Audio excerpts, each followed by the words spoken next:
এতদিন মনে হতো ক্ষমতা কে ভোগ করবে, তাই নিয়ে ইউনুস আর ওয়াকারের মধ্যে ঠান্ডা লড়াই চলছে। প্রথম দিকে অনেকেই মনে করতেন বকলমে ওয়াকার দেশ চালাচ্ছেন, ইউনুস কখনো কখনো রাশ হাতে নেওয়ার চেষ্টা করছেন। যে সেনা কর্তাদের, সেনারা বুক চিতিয়ে বাংলাদেশকে অতীতে রক্ষা করে এসছেন, যেভাবে সেনাদের উর্দিকে অপমান করা হচ্ছে, সেই অপমানকে মেনে নেবে না ওয়াকারুজ্জামান, আর যে কারণে ডক্টর ইউনুসের সঙ্গে সরাসরি সংঘাত তৈরি হতে পারে। জানাজা আগেই হয়েছিল, আজ শুধু কবর হলো। না কোনো ব্যক্তি মানুষের নয়, সংসদ ভবনের দক্ষিণ প্লাজায় এই মুহূর্তে জুলাই সনদের কবর। আসসালামু আলাইকুম দর্শক, এইমাত্র পাওয়া তাজা খবর। দর্শক, আজকে আপনাদের মাঝে হাজির হয়েছি এমন কিছু গুরুত্বপূর্ণ ভিডিও নিয়ে, যে ভিডিওগুলো দেখলে রীতিমতো অবাক হবেন। চাঞ্চল্যকর অবস্থা সৃষ্টি হয়েছে, নেট দুনিয়ায় তোলপাড়, সামাজিক যোগাযোগ মাধ্যমে ভাইরাল। আসুন কথা না বাড়িয়ে দেখে আসি সম্পূর্ণ ভিডিওটি। 1 সেকেন্ডও না টেনে পুরো ভিডিওটি দেখবেন। চ্যানেলে নতুন হলে সাবস্ক্রাইব করে রাখবেন পরবর্তী আপডেট পাওয়ার জন্য। ভিডিওতে একটি লাইক করে দেখতে থাকুন সম্পূর্ণ ভিডিওটি। এতদিন মনে হতো ক্ষমতা কে ভোগ করবে, তাই নিয়ে ইউনুস আর ওয়াকারের মধ্যে ঠান্ডা লড়াই চলছে। প্রথম দিকে অনেকেই মনে করতেন বকলমে ওয়াকার দেশ চালাচ্ছেন, ইউনুস কখনো কখনো রাশ হাতে নেওয়ার চেষ্টা করছেন মাত্র। কিন্তু সেনাপ্রধান আর খলিলুর রহমানের দ্বন্দ্বটি আসল দ্বন্দ্ব। বাংলাদেশের 54 বছরের ইতিহাসে সেনাবাহিনীর মাথার উপর এমন একজনকে বসানো হয়েছে যার নাম ধামের ঠিক নেই। খলিলুর রহমান নাকি রজার রহমান, কোনটি তার আসল পরিচয় সেটিও কেউ জানে না। তার বিরুদ্ধে নাকি খুনের অভিযোগ রয়েছে।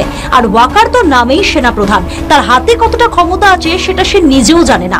যেমন সে জানে না সে বন্দী না মুক্ত, কারণ তার সিদ্ধান্ত আটকে যায় সিভিল উপদেষ্টা কাউন্সিলে, যেখানে পাকিস্তান থেকে আসা কর্তারা খুবই প্রভাবশালী। সামরিক কাঠামোতে এখন শুধু আতঙ্ক, সন্দেহ আর বিভাজন। আইসিটি থেকে জেনারেলদের বিরুদ্ধে গ্রেপ্তারি পরোয়ানা জারি, সামরিক কাঠামোর উপর এক চূড়ান্ত আঘাত। তাই ক্যান্টনমেন্টের ভিতরে যে চূড়ান্ত ক্ষোভ, তার ব্যক্তিগত ক্ষোভ নয়, তা হলো প্রাতিষ্ঠানিক ক্ষোভ। সেনাবাহিনী তো কিছু করে না, আমি বললামই তো, সেনাবাহিনী আমাদের ইন্টারিম রিপোর্ট যেটা বেরোচ্ছে গুম কমিশন, ওইখানে তারা স্পষ্ট করে বলেছে, সেদিন চিফ প্রসিকিউটর বলেছে যে বাহিনী হিসেবে সেনাবাহিনীর এটার সাথে কোনো সম্পৃক্ততা ছিল না। একদিকে ইউনিফর্ম পরা সেনাকর্তাদের হাত করা পড়ানো হচ্ছে, অন্যদিকে সরকার বলছে আইনের শাসন। কিন্তু সেনারা এটিকে কিভাবে দেখবে? তারা তো দেখছে রাষ্ট্র তাদের সম্মানহানি করতে চাইছে। সেনাপ্রধান ভালো করেই জানেন সেনাদের মনোবল একবার ভেঙে গেলে দেশ আর টিকবে না, তাই তিনি নিরপেক্ষতার কথা বলছেন। আসলে নিরপেক্ষতার কথা বলা ছাড়া সেনাপ্রধানের আর কিছু বলারও নেই, আর বাঁচার রাস্তাও নেই। সেনাপ্রধানকে বলা হচ্ছে দেশের বাইরে না যেতে এবং কোনো বক্তৃতা বা আলোচনায় অংশ না নিতে। তিনি বন্দী নন, এটা যেমন ঠিক, আবার সেনা প্রধানের মতো স্বাধীনও নন। ফলে বর্তমান ঘটনাগুলিকে দেখলে বা পর্যবেক্ষণ করলে বোঝা যায় দুজনেই ক্ষমতাহীন ব্যক্তি, আর দেশকে যে কোনো তৃতীয় ব্যক্তি চালাচ্ছে তাও নয়। আসলে সাধারণ মানুষ ভালো করেই বুঝতে পারছেন খুন, ধর্ষণ, লুটপাটকে সঙ্গে নিয়ে দেশ কোনো রকমে চলে যাচ্ছে। দেশের অর্থনীতি টালমাটাল, ব্যাংকিং ব্যবস্থা ভেঙে পড়েছে, সাধারণ মানুষ 5000 টাকাও তুলতে পারছে না, বেকারত্ব বেড়েছে সীমাহীন, প্রশাসনের ভিতরে অবিশ্বাস আর ভয়।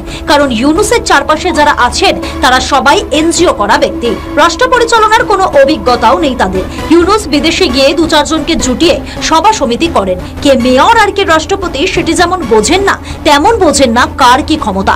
আমেরিকা যে ইউনুসকে কি চোখে দেখে তার প্রমাণ হয়েছে ইসরায়েলের গাজার শান্তি চুক্তিতে, যে অনুষ্ঠানে শান্তিতে নোবেল পাওয়া ইউনুসেরই কোনো আমন্ত্রণ নেই। ফলে বাংলাদেশে এখন একটি ডিপ স্টেট নেই। একদিকে পাকিস্তানে ইন্টারেস্ট, যারা চায় ধর্মের ভিত্তিতে দেশটিকে খেয়ে ফেলতে, অন্যদিকে আমেরিকা তাদের উপনিবেশ করার চেষ্টা চালিয়ে যাচ্ছে। আর যে সমস্ত ছাত্ররা সাধারণ ছাত্রদের মৃত্যুর জন্য সামনে এগিয়ে দিয়ে নিজেরা পিছন থেকে আন্দোলনকে নেতৃত্ব দিয়েছিল, তারাও চাইছে তাদের ভাগ বাটোয়ারা বুঝে নিতে। আসলে দেশ পরিচালনা করতে গেলে যে ধরনের অভিজ্ঞতা লাগে তার বিন্দু মাত্র নেই ইউনুস এবং ওয়াকারের। বাংলাদেশে অনেক নেতা আছেন যারা ঘোর হাসিনা বিরোধী, কিন্তু তারা হাসিনার ক্ষমতাকে আজও সম্মান করেন। শেখ হাসিনার সেন্ট মার্টিন, কক্সবাজার বিষয়ে যে নীতি ছিল আমেরিকার বিষয়ে, সেই নীতির জন্য ধন্যবাদ জানাই। এটা বাংলাদেশের সকল সরকারের নীতি হওয়া উচিত। তারা মনে করেন হাসিনা যদি অন্যায় করতে পারেন তবে তিনি অন্যায়কে দমনও করতে পারেন, তার হুকুমেই সব হয়। আসলে বিশ্বখ্যাত রাজনৈতিক ব্যক্তিরা যতক্ষণ ক্ষমতায় থাকেন ততক্ষণ তারা সর্বশক্তিমান হয়ে বিরাজ করেন। তার কুফল কিছু থাকলেও দেশ শাসন করতে গেলে এই ধরনের গুণই থাকা জরুরি। পৃথিবীতে এমন কোন ক্ষমতাধর নেতা আছেন যিনি ক্ষমতায় থেকে স্বৈরাচারের মতো ব্যবহার করেননি। দেশ শাসন করতে গেলে, দেশকে হাতের মুঠোয় রাখতে গেলে যে গুণটির বেশি প্রয়োজন সেটি হলো কারোর মতে স্বৈরাচার, আবার কারোর মতে ফ্যাসিবাদ। কিন্তু হাসিনা দেশ বিরোধী হলে তো ভয়ঙ্কর হত্যাযজ্ঞ চালিয়ে ক্ষমতায় থাকতে পারতেন। আর যে সমস্ত মৃত্যু জুলাই হয়েছে তার বেশিরভাগই পুলিশ, আবার অসুস্থ ব্যক্তির মৃত্যুকেও জুলাই যোদ্ধার মৃত্যু বলে দেখানো হয়েছে। তাই দুর্বল ইউনূস এটা প্রমাণ করেছেন যে তিনি দেশ ব্যর্থ হলেও একজন ভালো চক্রান্তকারী। ব্যুরো রিপোর্ট, নিউজ বর্তমান।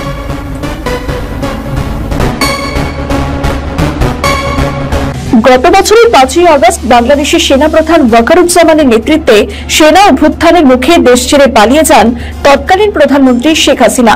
এরপরই সেনাবাহিনী থেকে শেখ হাসিনার ঘনিষ্ঠ মুক্তিযোদ্ধাপন্থী আধিকারিকদের বরখাস্ত করার পাশাপাশি তাদের বিরুদ্ধে গুম, খুন এবং আয়নাঘর কাণ্ডে মানবতা বিরোধী অপরাধে মামলা করা হয়। শেখ হাসিনার বিচারের জন্য গঠিত আন্তর্জাতিক অপরাধ ট্রাইব্যুনালের তরফে গত 8ই অক্টোবর 25 জন সেনা আধিকারিকের বিরুদ্ধে গ্রেপ্তারি পরোয়ানা জারি করা হয়। তাদের মধ্যে ইতিমধ্যেই 15 জনকে হেফাজতে নেওয়া হয়েছে। সেনাবাহিনীর adjutant general major general MH Hakimuzzaman গত শনিবার ঢাকা সেনানিবাসের সাংবাদিক সম্মেলনে 14 জন কর্মরত আধিকারিক সহ 15 জনকে গ্রেপ্তারের কথা জানান। এরপরই অস্থিরতা এবং অসন্তোষ ছড়িয়ে পড়ে সেনা জওয়ান এবং আধিকারিকদের মধ্যে। আটক আধিকারিকদের মুক্তির দাবিতে বিদ্রোহ ঘোষণা করেছেন তারা। এরপরই প্রাণ বাঁচাতে ঢাকা ছেড়ে কুমিল্লা সেনা ঘাঁটিতে গা ঢাকা দিয়েছেন জামায়াতে ইসলামের ঘনিষ্ঠ সেনাপ্রধান ওয়াকারুজ্জামান। দেশ ছাড়লে পথ হারানোর আশঙ্কায় সেনাপ্রধান ওয়াকারুজ্জামান 12 থেকে 14 অক্টোবর ভারত সফরের কথা ছিল ওয়াকারের। দিল্লি থেকে সৌদি আরব যাওয়ার কথাও ছিল তার, কিন্তু বাংলাদেশ সেনাবাহিনীতে অস্থিরতা ও বিদ্রোহের কারণে দুটি সফরই বাতিল করে দিয়েছেন তিনি। সফর বাতিল করলেও তার কোনো হদিশ পাওয়া যাচ্ছে না বেশ কয়েকদিন ধরে। আদৌ তিনি ঢাকার মধ্যে আছেন না অন্য কোনো জায়গায় অন্য সেনানিবাসে নিরাপদ আশ্রয় গিয়েছেন তা নিয়ে শুরু হয়েছে জোর জল্পনা। বাংলাদেশ সেনাবাহিনীর একাধিক সূত্র বলছে, প্রাণ বাঁচাতে কুমিল্লায় 33 পদাতিক ডিভিশনের জিওসি জেনারেল নাজিমুদ্দৌলার শরণাপন্ন হয়েছিলেন ওয়াকার। ঢাকার সেনা সদর দপ্তর ছেড়ে কুমিল্লা সেনা ঘাঁটিতে আশ্রয় নিয়েছেন তিনি। সেখানে তাকে পাহারা দিচ্ছেন প্যারা কমান্ডার। গত সেপ্টেম্বরে নিজের ঘনিষ্ঠ মিলিটারি অপারেশনসের পরিচালক ব্রিগেডিয়ার জেনারেল একেবারে নাজিমুদ্দৌলাকে মেজর জেনারেল পদে উন্নীত করে কুমিল্লা জিওসি করেছিলেন ওয়াকারুজ্জামান। সম্মানিত দর্শক, সম্পূর্ণ ভিডিওটি দেখলেন, অবশ্যই বুঝতে পেরেছেন ভিডিওটি গুরুত্বপূর্ণ ছিল।